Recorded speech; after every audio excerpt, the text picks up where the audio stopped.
When Representative Lauren Underwood locked eyes with Homeland Security Secretary Mark Wayne Mullen, she asked him the most basic, fundamental question imaginable, and his complete refusal to answer revealed a chilling and undeniable reality about the federal detention system.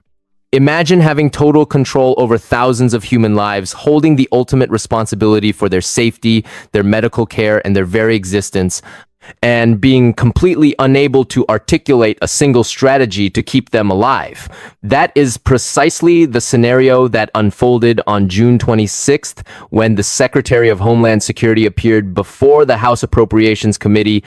The question posed to him by Representative Underwood was not complex, nor was it a trick. She simply wanted to know if the department had a plan, any specific official internal goals, or any concrete policies in place to reduce the number of detainees dying while in their custody. Rather than providing a straightforward answer, Secretary Mullen dodged the inquiry entirely.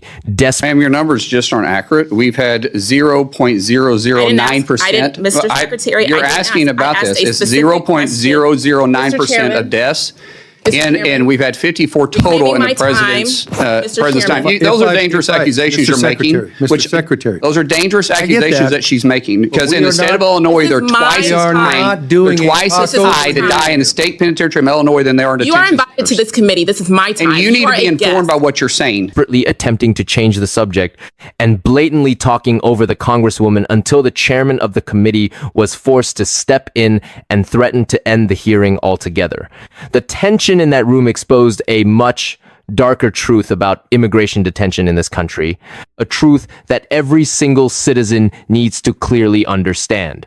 Representative Underwood did not come unprepared. She came with devastating first-hand accounts of systemic failure. She confronted the secretary with the grim reality that since Donald Trump assumed office, the immigration detention system operated by the Department of Homeland Security has been heavily plagued by severe medical neglect, rampant abuse, dangerous overcrowding, and a death rate that has soared to historic highs. She looked him in the eye and recounted her personal visit to the Miami Correctional Facility located in Bunker Hill, Indiana. While walking through that facility, she personally witnessed the incredibly dangerous conditions, speaking directly with individuals who described agonizing waits lasting for months just to receive basic medication refills. These were not minor ailments. They were suffering from life, threatening illnesses like diabetes, while others were left to languish in pain with infected boils and a host of other highly serious medical conditions. Because of this appalling level of neglect, it was absolutely no surprise to anyone paying attention that a detainee at that exact facility tragically lost their life shortly after her visit, contributing to the grim statistic that more detainees died in ICE custody in 2025 than in any previous year on record. Faced with these harrowing facts, Secretary Mullen's defense was astonishingly dismissive. He immediately attempted to invalidate her data, claiming her numbers were simply inaccurate. He leaned heavily on a single, highly manipulated statistic, repeatedly stating that the death rate was only 0.009%. He defensively noted that there had been 54 total deaths during the president's time in office, incredibly framing this tragic loss of human life as an acceptable metric.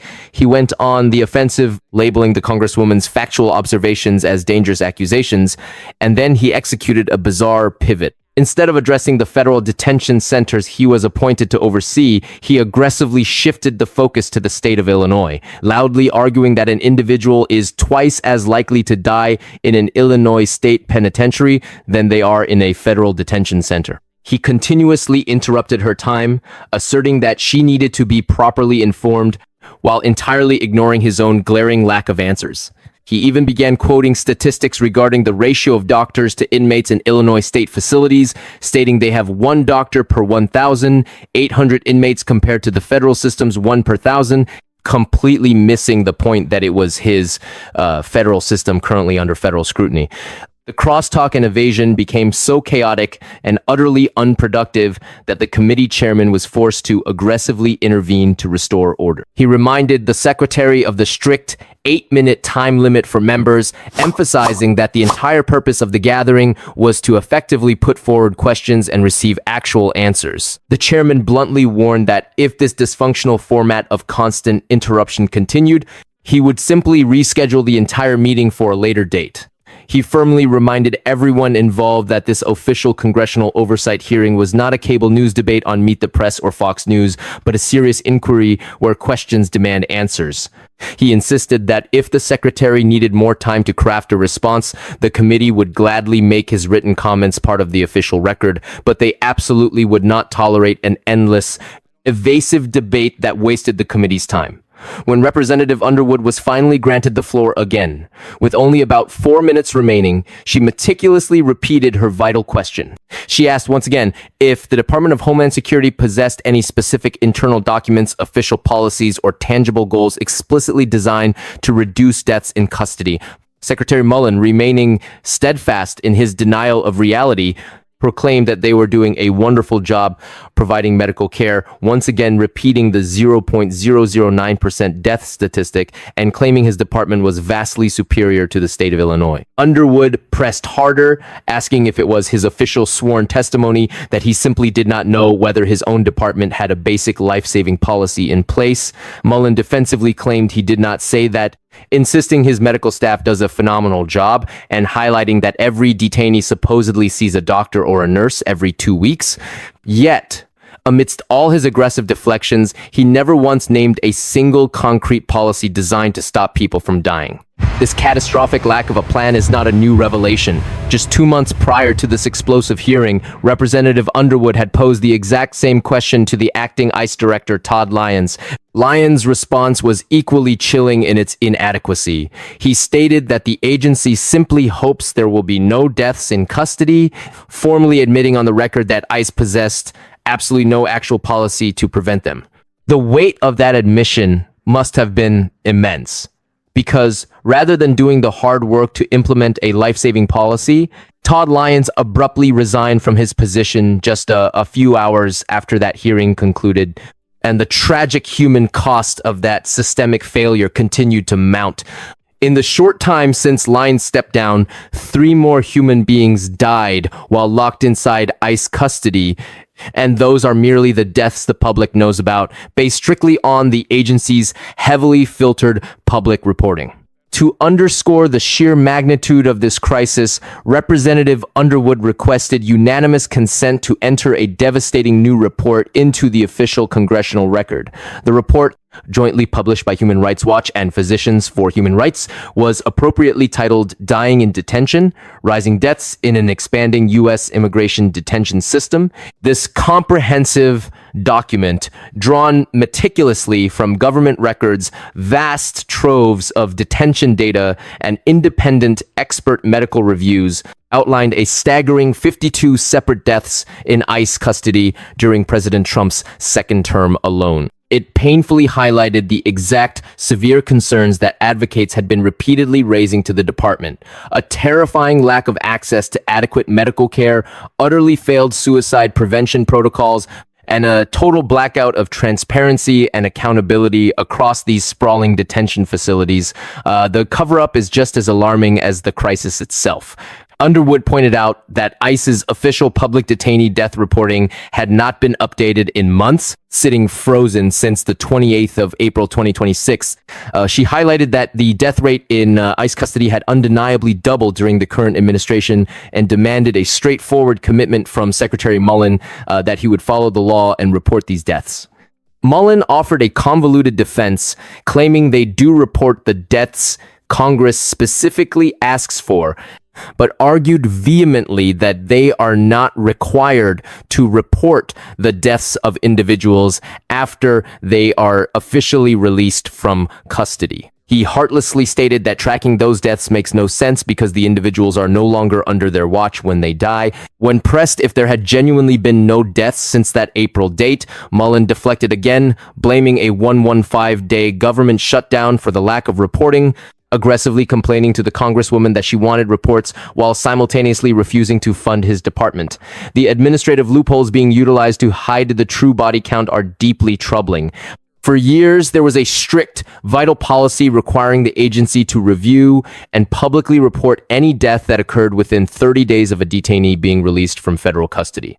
That specific rule existed for one crucial reason: to actively prevent ICE from completely avoiding legal and moral accountability by simply releasing seriously, terminally ill people onto the streets shortly before they took their final breath. As a medical professional, Representative Underwood found the sudden change in this reporting posture to be deeply troubling, forcefully arguing that grieving families desperately deserve real answers. She correctly asserted that Congress must maintain the ability to conduct rigorous oversight, and the American public must have rock-solid confidence that deaths intimately connected to the federal detention system are not being actively hidden away through dark administrative loopholes or political filibustering. Transparency is absolutely not optional. There are strict laws and binding reporting requirements that must be followed. If the current administration actively refuses to account for what happens to vulnerable people held against their will in its custody, then it falls squarely upon Congress to sharply question whether that department deserves any more authority, any more detention capacity, or a single additional cent from the American taxpayer. When you strip away the political theater and analyze the actual numbers that Secretary Mullen intentionally left out, the reality is a complete nightmare. A rigorous, peer-reviewed study published in the Journal of the American Medical Association in April, carefully checked and verified by independent medical experts, laid bare the entire horrific trend. The official death rate in ICE custody skyrocketed from 13 per 100,000 individuals in fiscal year 2023 up to a deeply concerning 47.5 inches fiscal year 2025. But the curve didn't stop there. It violently jumped to an astonishing 88.9 per 100,000 inches, the analyzed portion of fiscal year 2026. That is a death rate nearly 7 times higher in just 3 short years. And it is vital to understand that this terrifying data comes straight from ICE's very own internal numbers. So while Secretary Mullen's isolated, heavily massaged single percentage point might be technically true in a vacuum, it is actively being weaponized to hide exactly what is happening behind those locked facility doors. And the deeper you dig, the worse the situation reveals itself to be. Human Rights Watch and Physicians for Human Rights conclusively found that the death rate right now, at this very moment, is nearly 4 times higher than it was under the entire Biden administration, and more than 2.5 times higher than the peak of the first Trump term. For extended, terrifying stretches of early 2026, the death rate inside these centers was actually higher than it was during the absolute worst, most deadly point of the global COVID-19 pandemic. Those two respected human rights groups did not ambush the secretary with this information. They sent their detailed, horrifying findings straight to his desk on May 13th, long before they ever went public with the data. They gave him every reasonable chance to respond, to take action, to save lives. He never answered. The explosive report finally came out on June 25th, literally the day before he was scheduled to appear at the hearing. He had 6 full weeks to read the warnings, and he did absolutely nothing. This systemic silence goes far deeper than a single ignored letter.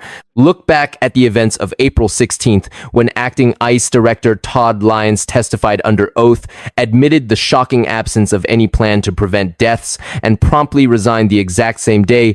Less than 7 weeks after that stunning resignation, his immediate replacement, Acting Director David Venturella, quietly circulated an internal memo on June 4th.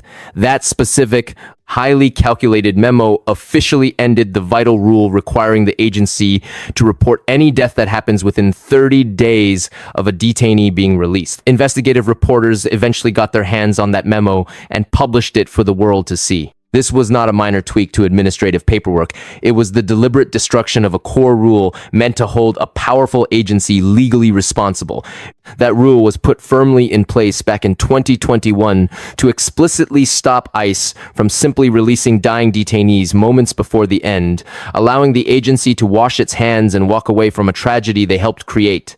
That 30-day reporting rule existed for a very dark, very real reason.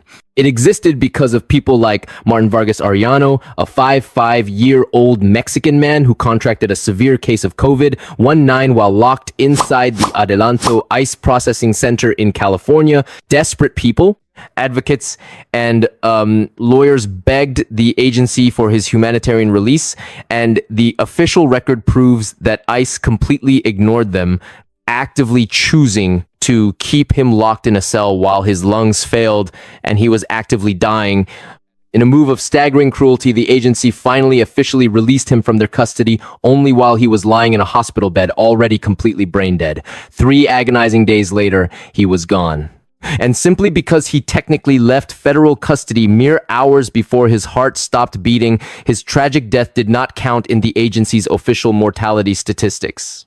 His devastated family ultimately sued Geo Group, the massive private, for-profit corporation running the Adelanto facility. Congress specifically created the 30-day rule to guarantee that a senseless death exactly like his could never simply disappear from the official government record again. And now, with the stroke of a pen by an unconfirmed acting director, that protective rule is entirely gone. The institutional decay is so severe that there was already an open, active FBI homicide investigation underway at the exact time this congressional hearing took place. Look at Camp East, Montana, a sprawling detention site constructed directly on an Army base at Fort Bliss in El Paso, Texas. It proudly stands as the largest immigration detention facility in the entire country, having just opened its massive doors in August of 2025. In less than 6 short months of operation, 3 separate human beings have already died inside its walls. One of those victims was a 55-year-old Cuban immigrant named Geraldo Lunas Campos, who lost his life in January. The official El Paso County medical examiner reviewed the body and definitively ruled the death a killing by asphyxia. Yet the official statement from ICE incredibly tried to spin it as a possible suicide.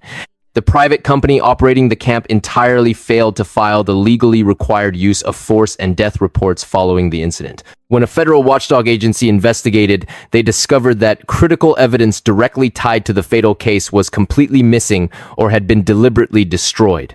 And the terrifying problems at Camp East, Montana did not just begin with a tragic death. A scathing Government Accountability Office report released on June 9th documented that this massive news site brazenly broke at least 60 separate federal detention standards in merely its first 50 days of existence. Shockingly, ICE completely failed to ever inspect the facility before actively putting thousands of vulnerable people inside, directly violating its own mandatory internal policies. The private company running the operation completely skipped vital tuberculosis testing, resulting in a terrifying situation where a detainee actively infected with tuberculosis was left to live and breathe among the general population for weeks on end. Individuals suffering from HIV and severe diabetes received absolutely zero medical treatment.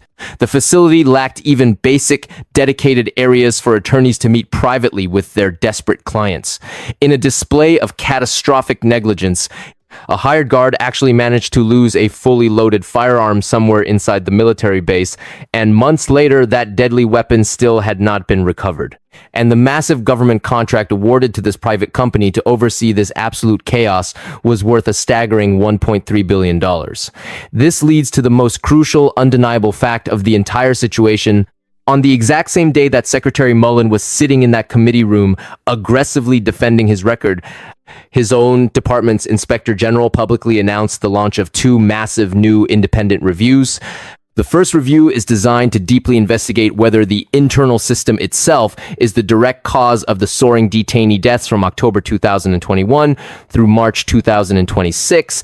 The second review will aggressively examine whether these sprawling facilities are actually following any of the legal rules regarding the use of physical force against detainees. The reasoning behind these sweeping investigations was brutally blunt. ICE detainee deaths have steadily, tragically gone up every single fiscal year since 2022. The Department of Homeland Security's own internal watchdog felt compelled to open a formal investigation into the exact same deadly record that the Secretary had confidently traveled to Congress to defend. That independent review is inevitably going to crash headfirst into a horrifying suicide rate that has deeply alarmed medical doctors across the country. 7 human beings died by apparent suicide while locked inside ICE detention during just the first year of this administration, spanning from January 2025 to January 2026. To understand how catastrophic that spike is, you must look at the previous data. In all of 2024, that number was exactly 1. Think deeply about the reality of living in a place where the federal government maintains absolute total control over every single aspect of your life, your daily medicine, your basic mental health care, your physical safety, your ability to walk through a door. In an environment of total control, that massive jump in suicides is not a statistical anomaly. It is a direct, undeniable failure of the fundamental duty to preserve human life. Physicians for Human Rights explicitly call this devastating trend clear evidence of severe, deadly gaps in basic mental health screening, essential psychiatric treatment, and fundamental suicide prevention protocols. To make matters even more opaque, 64% of the official death notices that ICE did finally manage to release to the public were published long after the legally required 48-hour deadline had passed. The vital layers of oversight that are legally supposed to catch all of these horrific abuses have been systematically and intentionally torn down. The administration actively slashed internal oversight budgets inside the Department of Homeland Security, deliberately making it infinitely harder for grieving families, desperate lawyers, and independent watchdogs to learn anything real about the deaths and the daily abuse.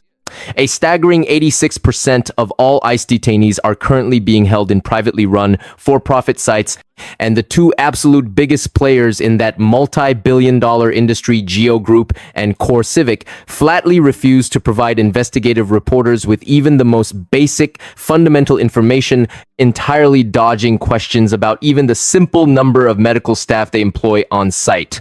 The federal agency intentionally shrank its once detailed, comprehensive death reports down to a miserable 4 short paragraphs. Its official public death reporting website mysteriously went completely dark in February, with bold officials publicly claiming that full, transparent public reporting was simply a non-essential function of the government. And incredibly, every single piece of this massive, deadly bureaucratic machine has operated without a permanent leader. There has not been a fully Senate-confirmed permanent director of ICE since the days of the Obama administration. When the second Trump administration officially began, there were approximately 40,000 people locked in ICE detention across the country. Within just one single year, that population aggressively exploded to over 71,000 individuals. That represents a massive 77% jump, standing as the absolute biggest, fastest period of growth in the entire history of the agency. And an endless revolving door of temporary acting officials, men who were never officially confirmed by the Senate, never fully vetted by the public, made every single one of those massive, life-altering decisions. So when a family tragically loses a loved one and goes desperately looking for exactly who is responsible for the death, who officially set the lethal policy, who blindly signed off on the squalid conditions, or who specifically hired the negligent private company, that intentional, chaotic setup leaves a massive, dark gap that completely swallows the truth and prevents any real accountability. They endlessly attempt to defend this nightmare by comparing their federal immigration numbers to state prison statistics. But that comparison is complete and utter nonsense because it intentionally hides the reality of exactly who is actually being detained in these camps. According to ICE's very own internal data from December 2025, a massive majority, nearly 75% of all detainees, had absolutely no criminal conviction on their record. State prisons are expressly designed to hold individuals who have been formally charged, given a trial, legally convicted by a jury, and officially sentenced by a judge. Immigration detention, on the other hand, actively holds thousands of people simply because the administrative government arbitrarily decides it wants to hold them. The vast majority of these individuals were never found guilty of a single crime, therefore cynically using a hardened prison death rate to desperately defend a soaring detention center. Death rate intentionally mixes together two completely different populations and two entirely different sets of legal and moral duties that federal government owes to the people under its total control. If you step back and look at the whole picture, the chilling pattern is undeniable. There have been 3 major calculated rollbacks of essential transparency, and every single one of them accomplishes the exact same dark goal, ensuring that fewer people can accurately track how many human beings are dying, exactly why they are dying, and whether those tragic deaths could have been easily stopped with basic care. The 30-day post-release reporting rule is completely gone. Crucial internal DHS oversight budgets were aggressively cut. Detailed multi-page investigative death reports were maliciously trimmed down to a few meaningless paragraphs. Every single one of these deliberate bureaucratic changes points in the exact same direction. When the statistical numbers magically start looking better on paper, yet absolutely nothing inside the concrete walls actually got safer or better, that is the entire horrifying point of the exercise. If you systematically narrow the definition of which dead bodies actually count, the official count will miraculously drop completely without the agency having to actually save a single human life. And we must never forget that behind every single one of these cold, manipulated numbers is a devastated family that desperately asked the government what happened to their loved one, only to be given absolutely nothing but silence and shadows. Human Rights Watch painstakingly documented the heartbreaking case of a man who tragically died in ICE custody in 2025 following a severe COVID-19 diagnosis. Before he passed, the agency locked him completely alone in brutal isolation for 12 agonizing days. His grieving mother told the human rights researchers, with a pain that words can barely capture, that only a mother who has tragically lost her own child can truly know the devastating depth of what she is feeling. As of early May, months after his tragic passing, that heartbroken family still had not been officially told exactly how or why he died in that cell. That silence was not an accident. It was a deliberate, calculated choice. The massive federal agency legally responsible for his health and care actively decided to hold back the vital information that his family desperately needed just to understand what happened to their son. And this broken agency actively makes that exact same cruel choice case after heartbreaking case, day after deadly day. So here is exactly where the devastating reality of this situation ultimately lands. A staggering 52 human beings died while trapped in ICE custody during just the first 500 days of this current administration. The official death rate more than doubled, soaring to horrific new heights. The single largest immigration detention facility in the entire country is currently sitting under an active, open FBI homicide investigation. The department's own independent inspector general was forced to open a formal, sweeping review into exactly what is systematically killing people inside these walls. Launching it on the exact same day, the secretary traveled to Capitol Hill to aggressively defend his record. The last acting director of the agency abruptly quit on the very same day he was forced to testify under oath about his failures. And just a week ago, a powerful sitting cabinet secretary, a man with near limitless resources at his disposal, could not name one single solitary plan to keep vulnerable people from actively dying while trapped under his absolute care. The devastated families of those 52 lost human beings are still waiting in agony for a single person inside that massive, well-funded department to finally stand up, take responsibility, and treat this horrific loss of life like the catastrophic, systemic failure it truly is. I really appreciate you taking the time to listen to this deep dive into a profoundly important issue. Please share your honest opinion and thoughts down in the comment section below, because our political conversations in our democracy are fundamentally stronger and more effective when a wider diversity of voices is actively included. If you found this breakdown valuable, please give this video a like to help push it out to more people who need to hear this story. And if you want to see more hard-hitting content just like this, make sure you tap the bell icon right now so you are instantly notified the second the next video goes live. Subscribe to the channel to join the community for more in-depth political analysis, real reactions, and vital news. Thank you so much for watching, and I will catch you guys in the next video.